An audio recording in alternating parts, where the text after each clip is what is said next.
Ramogi TV. Jodak e gwenge ma Luanda Konyuna e sub-county ma Uriri mosebedo kod pek mar kalo aora Kuja kendo oseyudo lal kamoting'o thoge mag oganda e aorano. Sani koro nitiere kod geno e yudo fuong'ruok kaluwore kod gedo mar olalo migero kod 10 county ma Migori. Kada bed ne aora mar Kuja bende okale gwenge mathoth e kaunti ma Migori osebedo kod ber ma oting'o chupi ma oganda tiyo godo e mier kaachiel kod jamni komachielo bende osekelo midhieche mathoth ne oganda. Nitiere gwenge mathoth ma aora Kuja ema opogo, kata kamano nikech onge olalo matudo gwengegi osethiro chenro mag ohala mag nweng'o mamoko kaachiel kod kata wuoth. Aora Kuja bende osekelo lal mar ngima mar oganda mathoth ma odak e alwora mar aorani kendo kata welo e kinde ma gitemo kalo aorani ka giore kod tiendegi kata gitiyo kod yiedhi e gwenge maonge olalo ma inyalo tigo e kalo aorani.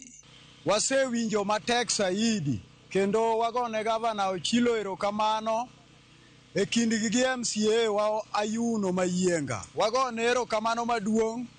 Kuja ni osebedo kalal gi joge waka mang'eny saidi. Mondo watudre gi joloka cha, nyo osigo matek, nyo ikwang'o wa mane bau moro ka molosi to ka ng'ato ango ni gike chuny pi to semana dhi. E kinde ma pod nitiere gwenge mathoth ma pod yudo pek nikech onge mar olalo ma konyo gi kalo aorani mar Kuja. Kuom jodak ma Luanda Konyuna e sub-county ma Uriri to koro nitiere kod mor e chunygi kaluwore kod gedo mar olalo ma igero e aorani mar Kuja kod 10 county ma Migori. Oko bo chako med ne gima loso kawani. Ok ikwan mo los no kendwa, but mi Migori moko bo chako yaw ne kunde mamoko. To moloyo Luanda kaka Luanda Konyuna konyo. Monne Luanda Konyuna tudre gi Miroya.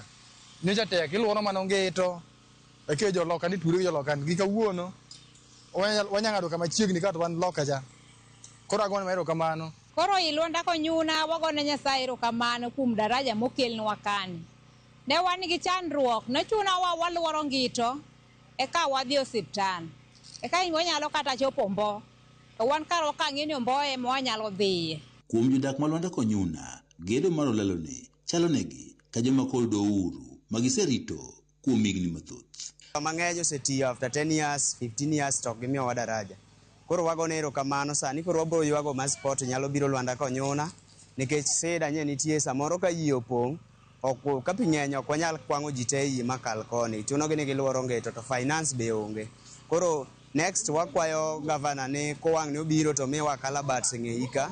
Anyuola mathoth e gwenge mag Luanda Konyuna oseyudo lal mathoth ma oting'o wete joheragi moseywa kod aora mar Kuja to e kindeno mabende koro opong'.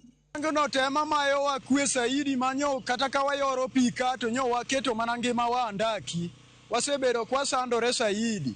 Omayo wadhok to kendo kama omayo wadhok no ema chuno wan nyaka wadhi loka cha to kende mwayoro gi tiendwa.